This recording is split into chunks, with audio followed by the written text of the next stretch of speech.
بسم اللہ الرحمن الرحیم، بسم اللہ وحدہ والصلاۃ والسلام علی رسول اللہ، اما بعد۔ کیا 12 سال کی عمر میں شادی ہو سکتی ہے؟ شرم شادی کرنا ٹھیک ہے یا پھر ٹھیک نہیں ہے؟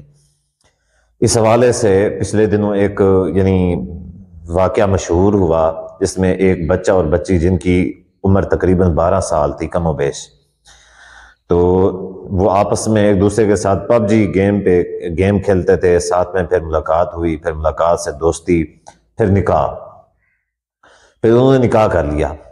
تو اس حوالے سے بہت سارے لوگ جو ہیں وہ مختلف قسم کی رائے تجزیے تبصرے دے رہے ہیں۔ کوئی کہتا ہے اس حوالے سے ہوتی ہے، کوئی کہتا نہیں ہوتی، کوئی کہتا ہے اچھا کام کیا ہے، کوئی کہتا ہے برا کام کیا ہے۔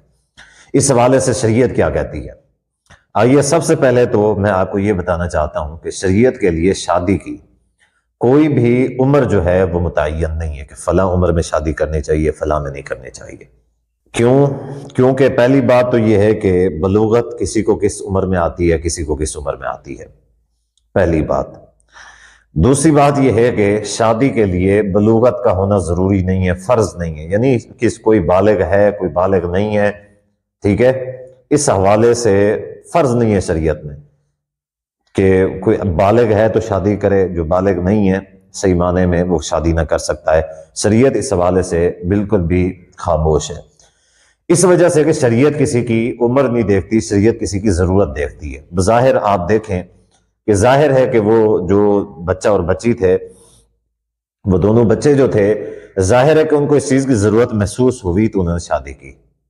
اگر ضرورت محسوس نہ ہوتی تو پھر ٹھیک ہے، وہ شادی کیسے کرتے ہیں؟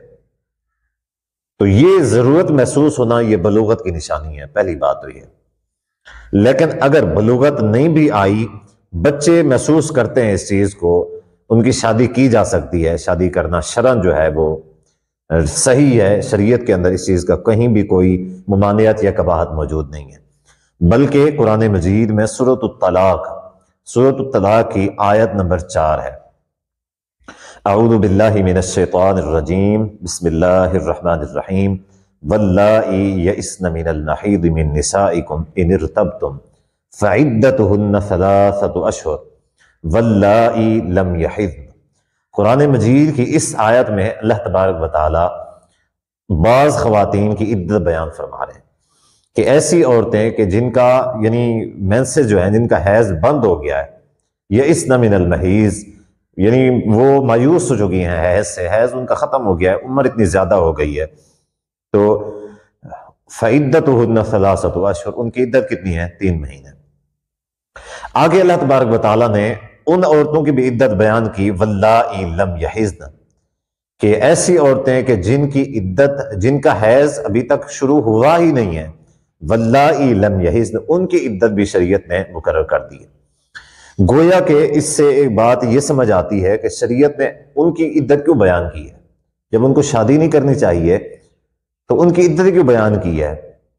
تو اس سے صاف طور پہ پتہ چلتا ہے کہ شریعت جو ہے نا اس چیز کی اجازت دیتی ہے شادی کرنے کی، نہیں تو شریعت صاف طور پہ یہ کہتی کہ بھئی جو بالغ نہیں ہے، جس کو مینسز یا حیض نہیں آئے، اس کی شادی نہیں ہو سکتی، اس کی شادی نہ کی جائے، بس آگے کے مسائل شریعت بیان ہی نہ کرتی۔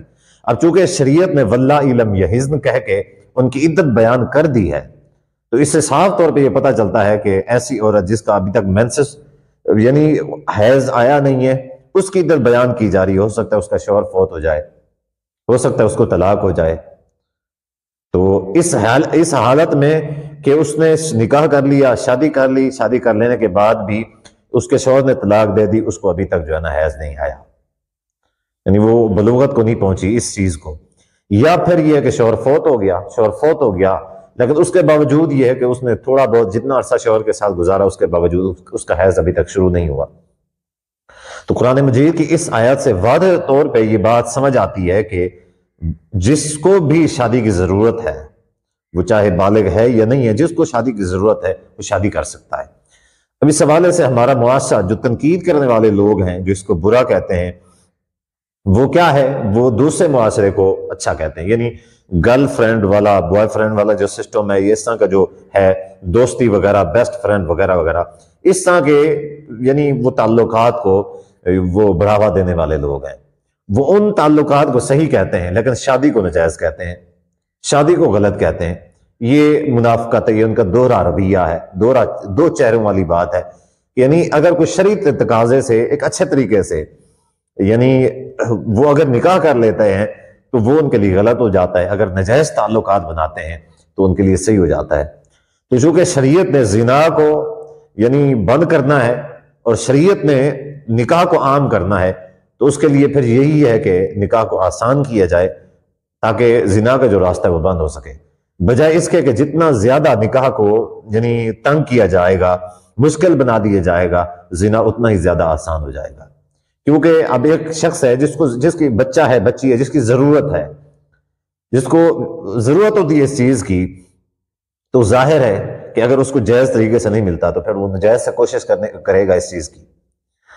تو اس حوالے سے میرے خیال میں اپریشیٹ کرنا چاہیے کہ انہوں نے ایسا کیا ہے۔ بہرحال اللہ تبارک و تعالیٰ برائی سے ہمارے بچوں کو شر سے بچائے، خیر کی طرف ہم سب کو چلنے کی توفیق عطا فرمائے۔